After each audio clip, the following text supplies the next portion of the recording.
नमस्कार। आज हम बात करेंगे इड़ा, पिंगला और सुषुम्ना नाड़ी की कि कैसे अगर हमारी ये नाड़ियां अच्छी स्थिति में हो, बैलेंस हो, तो हमारा ध्यान कितना गहराई तक जा सकता है। और साथ ही हम ये भी बात करेंगे कि कैसे हम अपनी सुषुम्ना नाड़ी को जागृत कर सकते हैं। उसके लिए हम 10 ऐसे उपायों की बात करेंगे जिनको अपनाकर आप अपनी सुषुम्ना नाड़ी को जागृत कर सकते हैं। तो सबसे पहले शॉर्ट में समझ लेते हैं इड़ा, पिंगला, सुषुम्ना क्या है।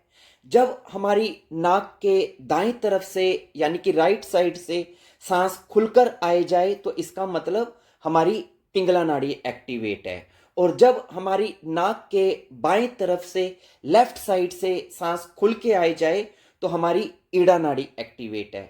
और जब हमारी नाक के दोनों छिद्रों से खुलकर सांस चले तो हमारी सुषुम्ना नाड़ी एक्टिवेट है या सुषुम्ना नाड़ी चल रही है।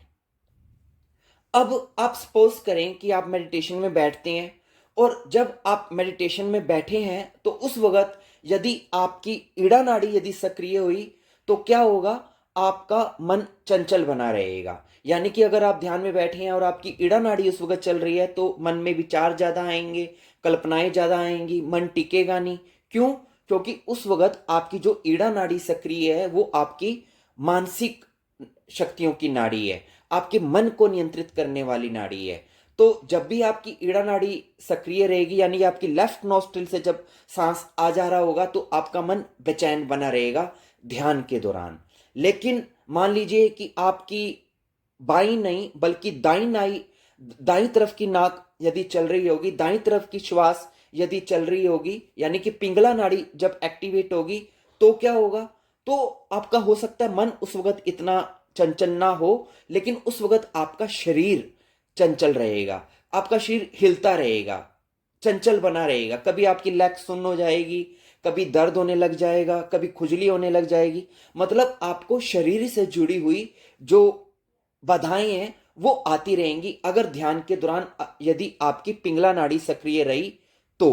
तो ध्यान के दौरान चाहे आपकी ईड़ा सक्रिय रहे चाहे पिंगला रहे, आपका शरीर और मन चंचल बना रहेगा। लेकिन यदि ध्यान के दौरान आपकी यदि सुषुम्ना नाड़ी यदि एक्टिवेट रहे यानी कि नाक के दोनों छिद्रों से खुलकर अगर सांस आती जाती रहे तो आपका शरीर भी शांत हो जाएगा, आपका मन भी शांत हो जाएगा।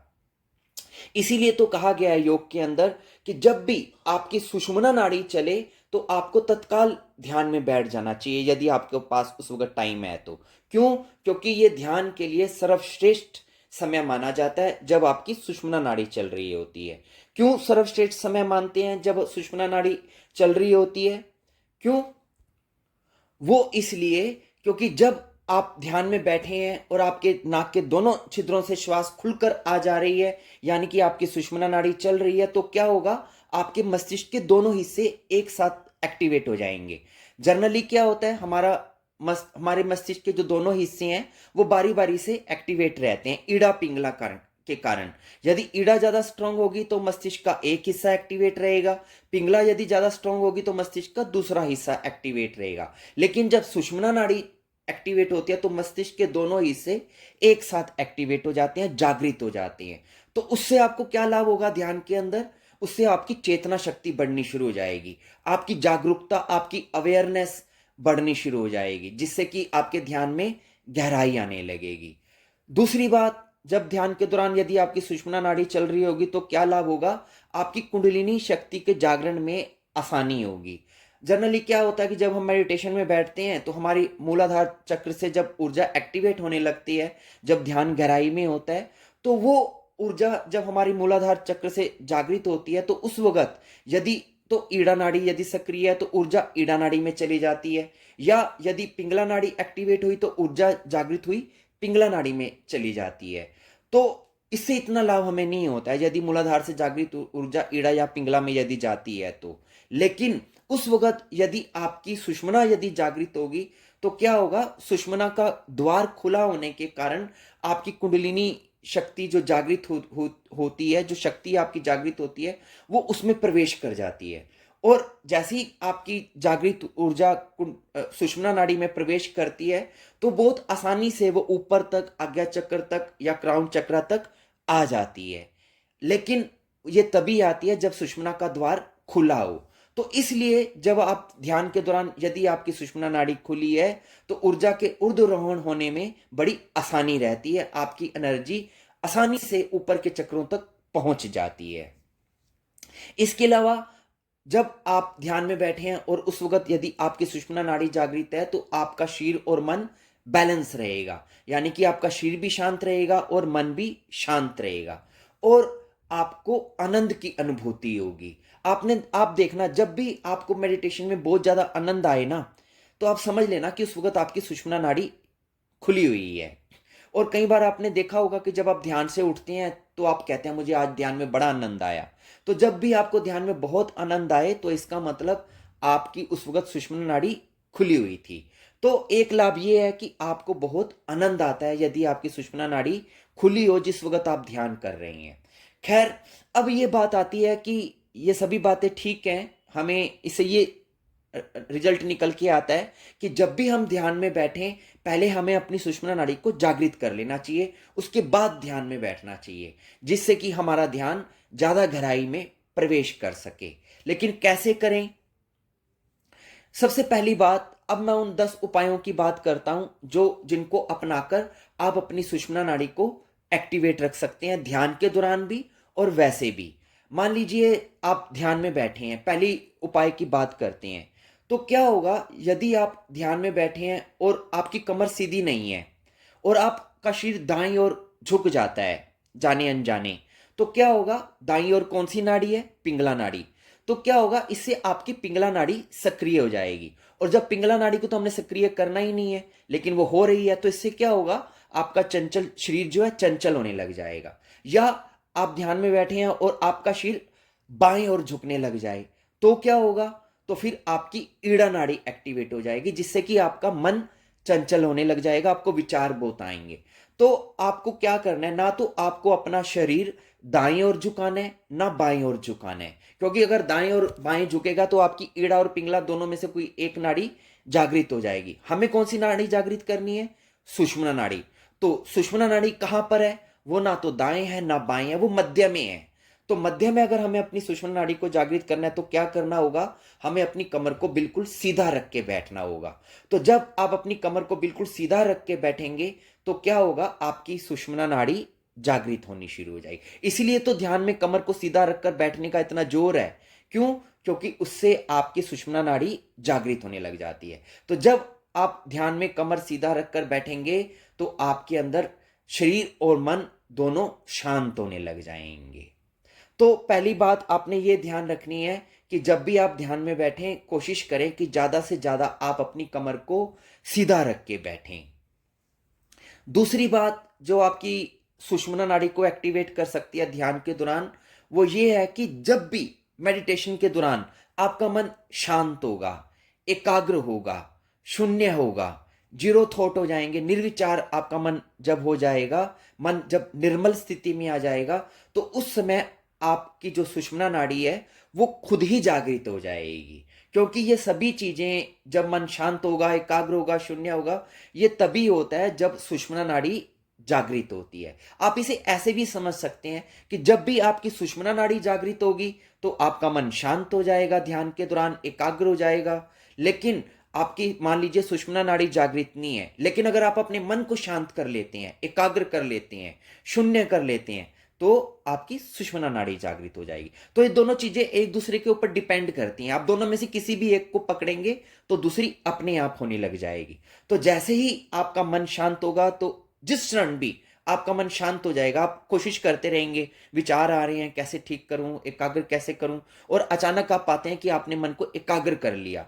तो जैसे ही आपका मन एकाग्र होगा 5-10 मिनट बाद, आप पाएंगे उसी क्षण आपको थोड़ा सा झटका भी लगेगा बॉडी में, जैसे कि कोई चीज एक्टिवेट हुई है, आपकी सुषुम्ना नाड़ी खुल जाएगी। और जब आपकी सुषुम्ना नाड़ी खुलेगी, मन एकाग्र होगा, और ठीक उसी समय आपके ऊपर कॉस्मिक जो एनर्जी है उसका फ्लो जो है आपकी बॉडी पे आना शुरू हो जाएगा। यानी कि विश्व चेतना ऊर्जा जो है आपके ऊपर बरसनी शुरू हो जाएगी, ठीक उसी क्षण जिस क्षण आपकी सुषुम्ना नाड़ी खुल जाती है।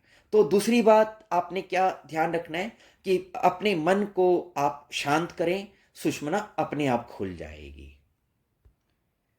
तीसरा उपाय जो इस नाड़ी को जागृत करने का है, वो एक छोटी सी ध्यान की विधि है। ध्यान की विधि क्या, बस एक प्रयास है ये। आपने क्या करना है, जब आप ध्यान में बैठे होंगे तो कुछ देर के लिए पहले आप अपना ध्यान अपने नाक के दोनों छिद्रों पे लगाएं और देखें कि नाक का कौन सा छिद्र खुला है और कौन सा बंद है। जब आपको लगे कि आपका नाक का एक छिद्र बंद है, तो उस हिस्से पर, जो नाक का हिस्सा बंद है, उस पर अपना ध्यान लगाएं और उसी हिस्से पर ध्यान लगाकर कल्पना करें कि आप उसी तरफ से सांस अंदर आ रही है, बाहर आ रही है, अंदर आ रही है, बाहर आ रही है।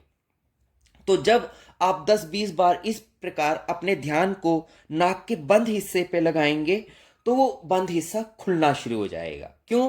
क्योंकि आप अपनी अटेंशन को वहां पर लेके आ रहे हैं। तो जब भी आपकी अटेंशन वहां पर आएगी, तो उसके पीछे पीछे आपकी एनर्जी भी वहां पर आ जाएगी।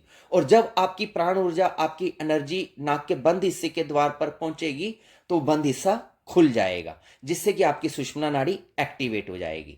तो दूसरा हिस्सा तो पहले ही खुला है, बंद वाला भी आपने खोल दिया, तो नाक के दोनों हिस्से खुल गए। अब आप फिर अपनी ध्यान की जो भी विधि है, आप उसे करने में लग जाएं। लेकिन पहले कुछ सेकंड, कुछ मिनट आप अपने नाक के दोनों छिद्रों पे ध्यान लगाएं और श्योर कर लें कि आपके दोनों नाक के छिद्र खुले हुए हैं, सुषुम्ना चल रही है, फिर आप ध्यान में बैठें। तो तीसरी टेक्निक सुषुम्ना को खोलने की है कि ध्यान में बैठने से पहले नाक के बंद हिस्से पे, जौन सा भी नाक का दोनों हिस्से में से जौन सा हिस्सा बंद है, उस पर ध्यान लगा के रखें।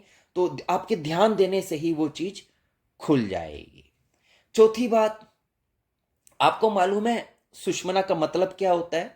सुषुम्ना का मतलब होता है सुख मना, यानी कि मन की एक ऐसी स्थिति जो आनंद में है, सुख में है। तो जब हमारा मन आनंदित होता है, खुश होता है, तो उससे हमारी जो सुषुम्ना नाड़ी जो है चलनी शुरू हो जाती है। तो जब आप ध्यान में प्रवेश करेंगे, उसकी गहराई में जाएंगे, तो आपके अंदर एक आनंद आना शुरू हो जाएगा। तो उस आनंद के आने से ही आपकी सुषुम्ना नाड़ी जागृत होनी शुरू हो जाएगी। तो जब भी आपको ध्यान में बैठने के दौरान आनंद की अनुभूति हो, तो समझ लेना कि अब सुषुम्ना भी आपकी खुलने वाली है। और ना केवल ध्यान के दौरान, बल्कि आप देखना कि जब भी पूरे जीवन के दौरान आपको जीवन में जब भी आनंद आ रहा होगा, आपको कोई खुशखबरी मिलती है, तो आप उस वक्त चेक करना आपकी कौन सी नाड़ी चल रही है। आप देखेंगे आपकी उस वक्त दोनों नासिकाएं खुलकर चल रही होंगी, यानी कि जब भी आपका मन आनंद में होगा, आपकी उस वक्त सुषुम्ना नाड़ी चल रही होगी। तो चौथी बात कि आप अपने अंदर आनंद को प्रवेश दें। जैसे ही आप आनंदित होंगे, सहज होंगे, आपकी सुषुम्ना नाड़ी चलने लग जाएगी।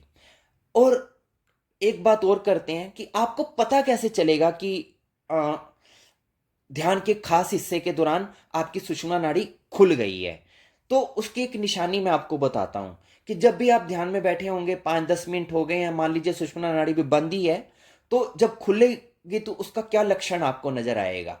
वो लक्षण ये होगा कि आपको अचानक जोर से एक लंबी गहरी सांस आपके अंदर प्रवेश करेगी। आप नहीं करेंगे, आप सचेतन रूप से उसको नहीं करेंगे, ये अवचेतन रूप से शरीर अपने आप एक लंबी गहरी झटके से सांस को अंदर भरेगा और छोड़ देगा। तो जब अचानक से आपके अंदर गहरी श्वास आए बिना आपके प्रयास के, तो आप समझ लेना ये सुषुम्ना का प्रवेश द्वार हो चुका है, सुषुम्ना खुल चुकी है, ये उसी की निशानी है। खैर, अब हम आगे बात करते हैं। अभी तक हमने 3-4 बातें ऐसे की हैं जो आपको ध्यान में बैठने से पहले करनी है या ध्यान के दौरान करनी है। अब हम कुछ बातें ऐसी करते हैं जो आपको ध्यान में बैठने से पहले या अपनी डेली लाइफ के दौरान भी करनी है, जिससे कि आपकी जो सुषुम्ना नाड़ी है वो ज्यादा से ज्यादा चलनी शुरू हो जाए। पांचवी बात या पांचवा उपाय वो है प्राणायाम। आपको मालूम है हमारी सुषुम्ना नाड़ी कब जागृत होती है? जब हमारी दोनों नाड़ियां संतुलित होती हैं, जब हमारी ईड़ा और पिंगला बैलेंस हो जाती है। तो ईड़ा और पिंगला के बैलेंस होने से ही हमारी सुषुम्ना एक्टिवेट होती है। तो इन नाड़ियों को एक तो बैलेंस करना है। दूसरी बात, हमारी सुषुम्ना नाड़ी इतनी कम जागृत की होती हैं कि सिर्फ वो घंटे में 2 या 3 मिनट के लिए ही हमारी जागृत होती है। वो इसलिए क्योंकि हमारा आचार व्यवहार, हमारा खान पान, सोच, हमारे विचार भावनाएं सब अशुद्ध हैं, उनमें मलिनता है, उनमें पाप है, जबकि जो सुषुम्ना नाड़ी है ये देव नाड़ी है, ये देवताओं की नाड़ी है। तो हम इंसानों में ये उतनी ही चलती है जितना हमारा पुण्य कर्म होता है। इसीलिए जो साधु जन होते हैं, जो सिद्ध जन होते हैं, जो साधक जन होते हैं, उनमें पवित्रता बढ़ती चली जाती है साधना के कारण। तो इसलिए साधकों में, साधु सन्यासियों में ये सुषुम्ना की जो नाड़ी है वो आम संसारियों के मुकाबले ज्यादा चलती है। क्यों? क्योंकि उनमें पवित्रता ज्यादा होती है। तो आप भी अपने अंदर अपनी पवित्रता को बढ़ाकर अपने अंदर शुद्धिकरण को करके इन नाड़ियों को एक्टिवेट कर सकते हैं। तो दोनों नाड़ियों को एक तो संतुलित करके और सुषुम्ना की अशुद्धि को दूर करके आप अपनी इन नाड़ियों को, अपनी सुषुम्ना नाड़ी को एक्टिवेट कर सकते हैं। तो उसके लिए क्या करना होगा? उसके लिए आपको कुछ विशेष प्राणायाम करने होंगे, खासकर तीव्र श्वास प्रश्वास के प्राणायाम करने होंगे। जब आप श्वास को तेजी से भरते हैं, तेजी से छोड़ते हैं, तो आपके जो ब्लॉक हैं वो खुल जाते हैं नाक के। जैसे कि भस्त्रिका प्राणायाम है, कपालभाति प्राणायाम है। ये ऐसे प्राणायाम है जो आपकी जो सुषुम्ना नाड़ी है उसको खोलते हैं। तो जब भी आप ध्यान में बैठें, तो ध्यान में बैठने से पहले आप 10-15 मिनट भस्त्रिका, कपालभाति और अनुलोम विलोम प्राणायाम, क्योंकि अनुलोम विलोम प्राणायाम एक ऐसा प्राणायाम है जो ईड़ा और पिंगला नाड़ी को बैलेंस करता है। तो जब आप इन 3 प्राणायाम का अभ्यास ध्यान में बैठने से पहले यदि करते हैं और फिर आप मेडिटेशन करते हैं, तो आपका ध्यान बहुत गहरा लगने वाला है। क्यों? क्योंकि अगर 10-15 मिनट भी आप इनका अभ्यास करेंगे तो आपकी सुषुम्ना नाड़ी अच्छे से खुल जाएगी। फिर आप ध्यान में बैठेंगे, आपको बहुत आनंद आने वाला है। तो प्राणायाम का अभ्यास करें। इसके अलावा छठा उपाय डीप ब्रीदिंग। हर वक्त उठते बैठते चलते फिरते आप गहरी श्वास को लें। उथली श्वास मत लें, छाती से सांस मत लें, पेट से सांस लें, बेली ब्रीदिंग करें। तो जब आपकी डीप ब्रीदिंग की जब आपकी आदत बन जाएगी तो आपके अंदर ऑक्सीजन की मात्रा बढ़नी शुरू हो जाएगी। और सुषुम्ना नाड़ी हमारी तब ज्यादा चलती है जब हमारे अंदर ऑक्सीजन की मात्रा बढ़ती है, कार्बन कम हो जाती है। तो जब आप डीप ब्रीदिंग करेंगे, हर वक्त गहरी सांस लेने की आदत बना के रखेंगे, रिदमेटिक ब्रीदिंग करेंगे, तो आपके अंदर ऑक्सीजन की मात्रा बढ़नी शुरू हो जाएगी और कार्बन कम होनी शुरू हो जाएगी, जिससे कि आपकी सुषुम्ना ज्यादा से ज्यादा चलनी शुरू हो जाएगी। 7वां उपाय, योग की कुछ क्रियाएं करें, जैसे कि योगा का अभ्यास करें, स्ट्रेचिंग करें, आसन करें। उनको करने से आपको लाभ होगा। सूर्य नमस्कार करें, जल नेति, सूत नेति का अभ्यास करें, क्योंकि जल नेति करने से नाक के छिद्रों की सफाई होती है, जिससे कि आपकी सुषुम्ना नाड़ी चलनी शुरू हो जाती है। इसके अलावा 8वां उपाय, कड़ा शारीरिक अभ्यास करें, जैसे कि दौड़ लगाना, रनिंग करना, व्यायाम करना, उठक बैठक करना, पहाड़ पे चढ़ना, हाइकिंग करना, क्योंकि जितने भी ये कड़े शारीरिक व्यायाम है ये सभी हमारी सुषुम्ना नाड़ी को एक्टिवेट करते हैं। 9वां उपाय, हंसें, क्योंकि जब आप हंसेंगे और खुल के ठाके लगा लगा कर हंसेंगे, अगर आप 2-3 मिनट भी ऐसे हंस लिए तो आप देखेंगे कि आपकी जो नाड़ी है वो खुल चुकी है। मैंने कहा ना पहले ही, आप हंसी आपको कब आएगी? जब आप आनंदित होंगे, जब आप प्रसन्न होंगे। तो मैंने पहले ही कहा कि जब भी आप आनंदित होंगे तो आपकी सुषुम्ना नाड़ी खुल जाएगी। तो हंसें। और 10वीं बात और अंतिम बात, अंतिम उपाय, कि अपनी लाइफ में कुछ चुनौती लेके आए, कुछ रिस्क लेके आए, क्योंकि जब भी हम अपनी लाइफ में कुछ ऐसा काम करते हैं जो चुनौतियों से भरा हुआ है, जो रिस्क, जिसमें रिस्क है, तो ऐसे काम करने में आपकी जो सुषुम्ना नाड़ी है वो जागृत होने लगती है, क्योंकि ये चैलेंज में निखरती है, उठती है, एक्टिवेट होती है। और एक बात और मैं आपको कहता हूं कि इन 2 लोगों की सुषुम्ना नाड़ी बड़ी जागृत रहती है, एक योगी की जो ध्यान साधना करता है और एक अपराधी की जो अपराध करता है। और आपको लगेगा कि ये कैसी बात है, योगी की तो समझ में आता है, लेकिन अपराधी की क्यों सुषुम्ना नाड़ी एक्टिवेट होती है? क्योंकि वो जीवन में खतरे लेता है। वो कोई अपराध कर रहा है तो एक खतरा उठा रहा है, उसे पकड़े जाने का डर है, वो जेल में हो सकता है, उसको फांसी हो सकती है, कुछ भी हो सकता है। तो वो इतना बड़ा रिस्क फैक्टर ले रहा है, लेकिन बस कमी यहां पर यह है कि वो गलत दिशा में जा रहा है। तो एक अपराधी भी ऊर्जा का उपयोग करता है, वो उसे गलत तरीके से उसका यूज कर रहा है, लेकिन एक योगी भी उस ऊर्जा का उपयोग करता है, वो उसका शुभ तरीके से उपयोग करता है, अपनी साधना के लिए, अपने आत्म अनुसंधान के लिए। तो ये 10 बातें मेरी कंप्लीट हुई कि कैसे आप सुषुम्ना नाड़ी को जागृत कर सकते हैं। तो इन सभी उपायों को आप आजमाकर आप अपनी सुषुम्ना नाड़ी को ज़्यादा से ज़्यादा एक्टिवेट कर सकते हैं। अंत में मैं यही कहना चाहता हूं कि जब भी आप ध्यान में बैठें तो पहले ये सुनिश्चित कर लें कि क्या आपकी सुषुम्ना चल रही है। अगर नहीं चल रही है तो पहले 5-10 मिनट थोड़ा सा एक्सरसाइज कर लें, थोड़ा रनिंग कर लें, थोड़ा प्राणायाम कर लें, ओम का उच्चारण कर लें। जब आप ऐसी एक्टिव क्रियाएं 15-20 मिनट कर लेंगे, उसके बाद आप अक्रिय मेडिटेशन में बैठेंगे तो आप देखना आपको कितना गहरा ध्यान लगने वाला है। तो मुझे उम्मीद है आपको मेरी इन बातों से लाभ होगा, आप इनको फॉलो करें। धन्यवाद।